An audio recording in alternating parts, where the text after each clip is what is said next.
Hello, यहाँ पर सबसे पहले मैं आप सभी को नमस्कार करूँगा। सभी मुझसे उम्र में बड़े हैं, तो मतलब थोड़ी गलतियाँ होंगी अभी, तो शुरुआत कर रहा हूँ मैं, तो माफ़ी चाहूँगा उन सब के लिए।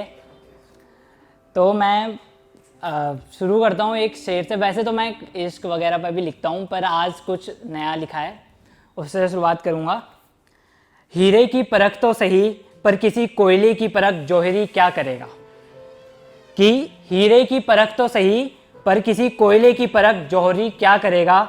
मैं गांव वाला हूँ, मेरी काबिलियत की परख कोई शहरी क्या करेगा। और मेरे आने पर मुनादी पिटवाई जाएगी जगह जगह। कि मेरे आने पर मुनादी पिटवाई जाएगी जगह जगह। शशांक के आगमन की खबर भला कोई खबरी क्या करेगा। बहुत शुक्रिया।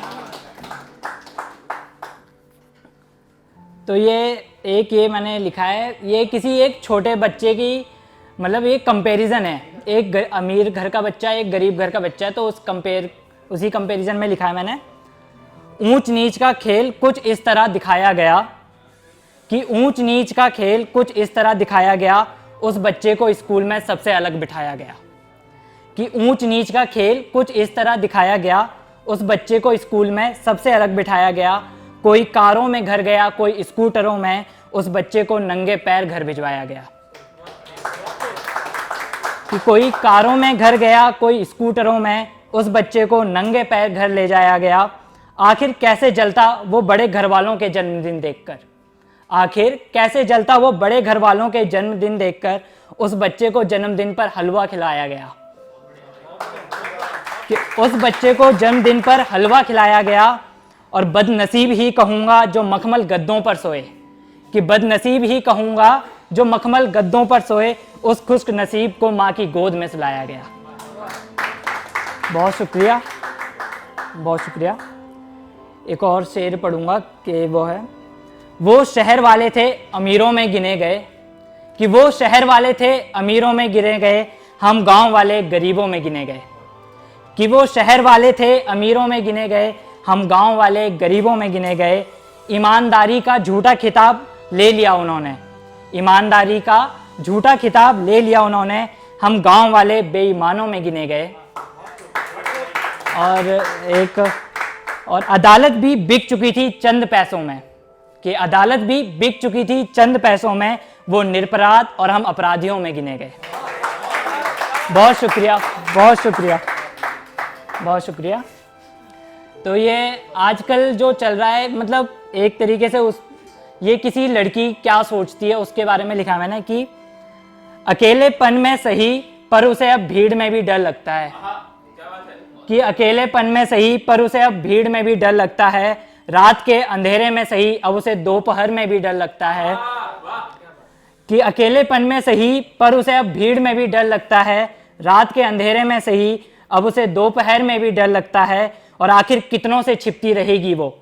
कि आखिर कितनों से छिपती रहेगी वो। हैवान उसे अब पूरा शहर लगता है। और दूसरों की नजरों की परख कर लेती है वो।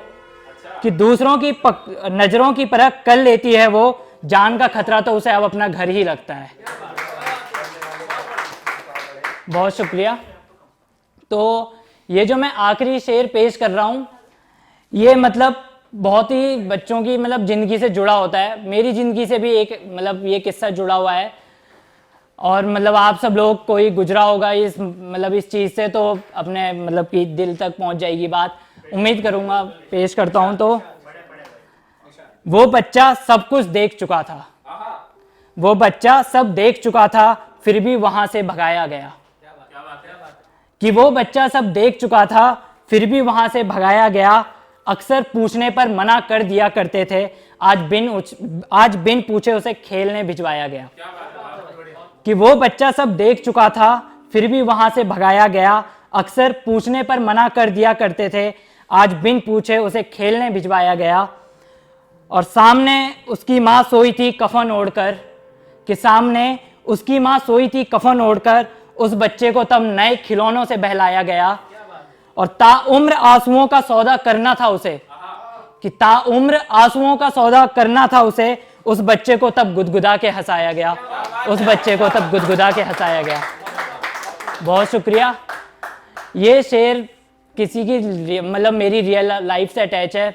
मैंने वो मंजर देखा है, मतलब कई लोग बोलते हैं कि लड़की के छूट जाने का दर्द बहुत बुरा होता है और ये दर्द बहुत बुरा होता है, पर कभी जब कोई अपना छोड़ के जाता है तो मतलब उस दर्द को मैं लफ्ज़ों में भी बयान, ये लफ्ज़ भी कुछ नहीं है उस दर्द के सामने। बस एक पेश करा था अपना, तो बहुत अच्छा लगा आप सभी के बीच। शुक्रिया आप सबका।